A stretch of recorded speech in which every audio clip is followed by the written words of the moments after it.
সুপ্রিয় দর্শক আসসালামু আলাইকুম। ওয়েলকাম জানাচ্ছি কুকিং রেসিপিজ বাই নাসরিন চ্যানেলে। আমরা সবাই জানি আলু দিয়ে অনেক লোভনীয় খাবার তৈরি করা যায়। আজকে আমরা বানাবো মজাদার ক্রিসপি ডিম আলুর চপ। এভাবে বানালে ক্রিসপিনেস অনেকক্ষণ থাকবে। আরও দেখাবো সংরক্ষণ পদ্ধতি।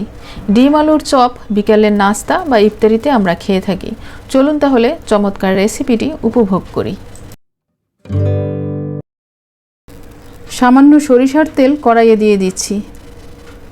তেলটা গরম হলে দিয়ে দিচ্ছি দুটি পেঁয়াজ কুচি। পেঁয়াজগুলো সামান্য ভেজে নিচ্ছি।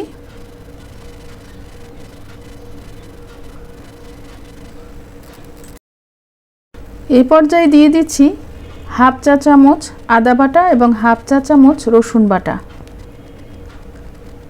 পেঁয়াজের সাথে এগুলো ভেজে নিচ্ছি কাঁচা গন্ধটা চলে যাওয়া পর্যন্ত।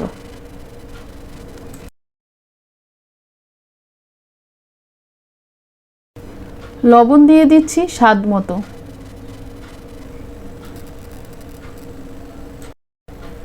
তিনটি কাঁচামরিচের কুচি দিয়ে দিলাম। 1 মিনিট ভেজে নিতে হবে। পুরো মশলাটা ভালোভাবে ভেজে 1 মিনিটে উঠিয়ে নিচ্ছি। মশলাটা এবার উঠিয়ে নিচ্ছি। চলুন এবার চপ বানাতে চলে যাই। 4টি মাঝারি সাইজের আলু সেদ্ধ করে ম্যাশ করে নিয়েছি। দিয়ে দিচ্ছি মশলার মিশ্রণ যেটা এইমাত্র তৈরি করেছি। চিলি ফ্লেক্স বা টালা মরিচের গুঁড়া দিচ্ছি 1 চা চামচ পরিমাণ। ভাজা জিরার গুঁড়া দিচ্ছি 1 চা চামচ। এবারে আলুর সাথে এই উপকরণগুলো মেখে নিচ্ছি। হাতে সামান্য সরিষার তেল মেখে কিছুটা আলুর পুর নিয়ে নিচ্ছি।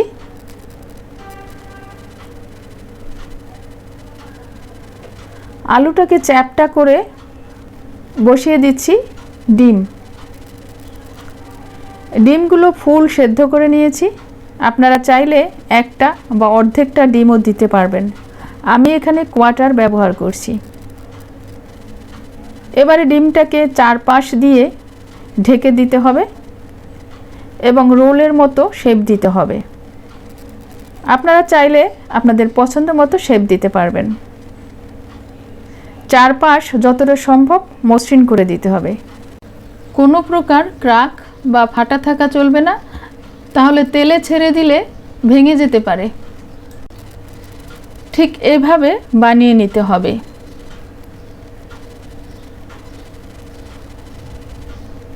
এরপরে ফ্যাটানো ডিমের মধ্যে ডুবিয়ে নেব। আলুর গায়ে ডিম ভালোভাবে লাগিয়ে টোস্ট বিস্কুটের গুঁড়া বা ব্রেড ক্রামের মধ্যে গড়িয়ে নিতে হবে। আমি এখানে ডাবল কোটিং করব, তাহলে বেশি মুচমুচে হবে এবং অনেকক্ষণ ক্রিস্পি থাকবে।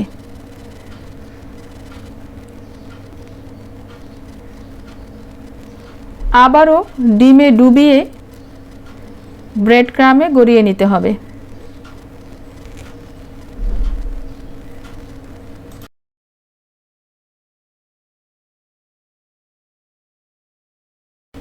আপনাদেরকে আরও একটি চপ বানানো দেখিয়ে দিচ্ছি।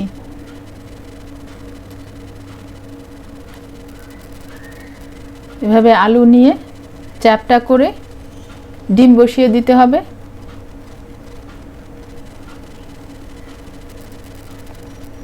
আলু দিয়ে চারপাশটা ঢেকে দিতে হবে।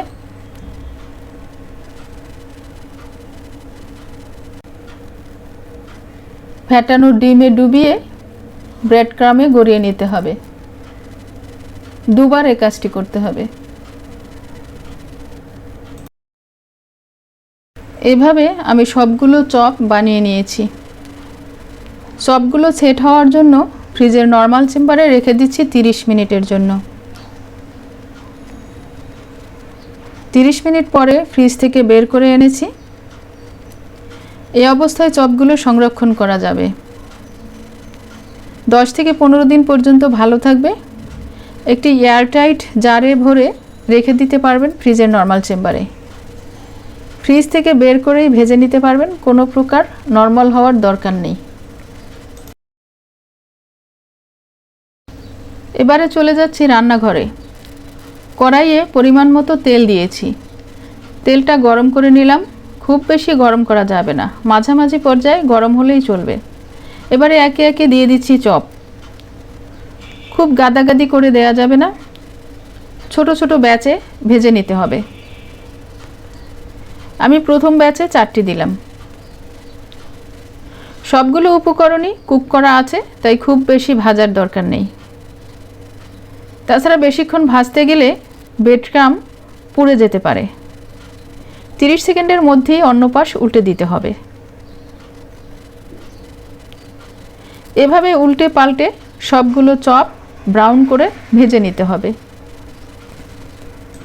বিকেলের নাস্তা কিংবা রমজানের ইফতারে সসের সাথে পরিবেশন করা যেতে পারে, অথবা শুধু শুধু খাওয়া যায়। এই চপগুলো ক্রিসপি এবং দারুণ মজার হয়। অবশ্যই বাসায় ট্রাই করবেন। আর ভিডিওটি যদি ভালো লাগে তাহলে নিচে থাকা লাল রঙের সাবস্ক্রাইব অপশনটি প্রেস করে দিন আর পাশে থাকা বেল বাটনটি অন করে দিন। তাহলে নতুন নতুন ভিডিও আপনার কাছে চলে আসবে সবার আগে। বাসায় কিভাবে টমেটো সস তৈরি করবেন সেই রেসিপি আমার চ্যানেলে দেয়া আছে, আপনারা চাইলে দেখে নিতে পারবেন। ভিডিওটি শেষ করব। ভালো খাবার খান, সুস্থ থাকুন, it good food feel good. আজ এ পর্যন্তই, দেখা হবে অন্য কোনো নতুন ভিডিওতে। সে পর্যন্ত সবাই অনেক অনেক ভালো থাকবেন। আল্লাহ হাফেজ।